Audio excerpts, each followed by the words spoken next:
Hello, my name is David Andrew Lee Venable, and today we're going to talk about existentialism. What is existentialism?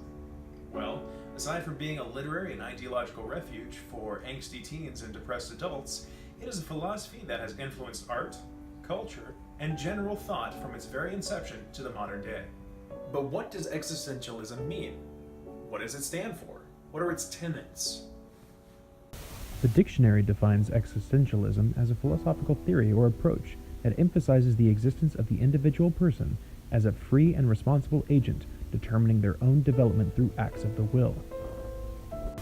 Professor Robert Solomon of the University of Texas defines existentialism as, quote, an attitude that recognizes the unresolvable confusion of the human world, yet resists the all-too-human temptation to resolve the confusion by grasping toward whatever appears firm or familiar. In other words, it is a belief based in the fundamental concept of absurdity, that all attempts at finding reason in life are futile, as life itself is absurd. We are responsible for providing meaning to our otherwise meaningless existence, and this can be done by truly experiencing life and living it authentically. It is not to be confused with nihilism, the belief that life contains no purpose, no value, and that there is no such thing as morality. There is some philosophical overlap, including the concept of existential nihilism, but the two are actually separate concepts.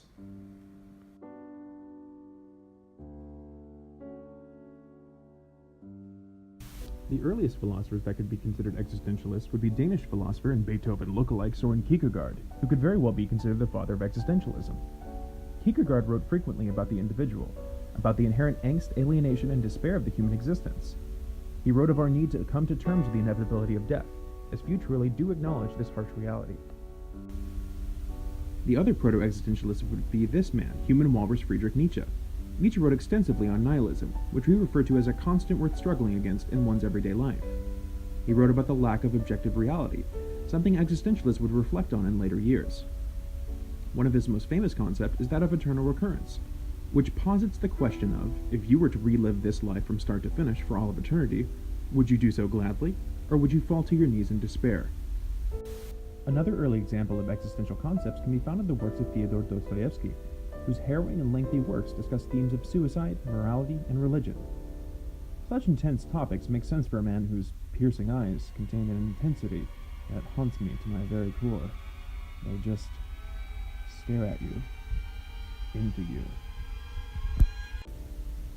Early 20th century philosophers like Heidegger and Gabriel Marcel espoused concepts that would be important in the development of existentialism. However, existentialism would not be given a name, nor would it be practiced in earnest until after World Wars I and II. It would seem that something about the sudden realization that life and humanity were cruel and could end at any moment, due to nuclear annihilation, causes people to self-reflect on the meaning of it all.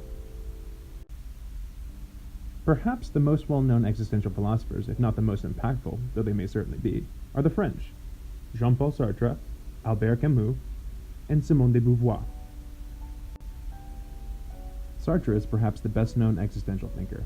A playwright, literary critic, as well as philosopher, Sartre wrote about the nature of existence in both philosophical texts like Being and Nothingness, and his Nobel Prize-winning prose, Nausea, a prize he actually turned down, by the way, proclaiming it to be a bourgeois institution. Albert Camus wrote frequently about the absurd, to the extent that he refused the label of existentialist in favor of the term absurdist.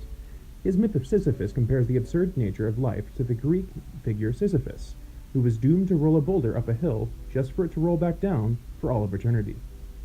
He compared Sisyphus's knowledge of the futility of this act to our own acknowledgement of the futility and absurdity of life. However, he did believe that the response would be to find joy in this absurdity, commenting that one must imagine Sisyphus to be happy. Simone de Beauvoir, a colleague and contemporary of Camus and Sartre, who was actually his life partner of 51 years, covered existentialism from a uniquely female voice, an early feminist who discussed the meaning of existence, sexuality, and the trials of womanhood. Existentialist concepts can be found in various forms of media, from the proto-existential absurdism of Franz Kafka to the films of Terrence Malick and Stanley Kubrick. From Samuel Beckett to Andrei Tarkovsky, No Exit to Toy Story, themes of existence, reality, absurdity, and mortality are all indicative of an existential worldview. Now, existentialism is often described as depressing, and for sure, its traits and proximity to nihilism can lead one down a path they'd rather not dwell on. lest they be absorbed completely by the heaviness and potential negativity of these thoughts. As Nietzsche put it so eloquently, if you stare into the abyss stares back into you. And you may find yourself absorbed by self-doubt or filled with questions without answers. And, Why am I here? Even the point of all of this is the reality I perceive comparable to that of my neighbors. How can I ever really know myself? Is existence itself futile when death is inevitable? Has any of this been entertaining or educational?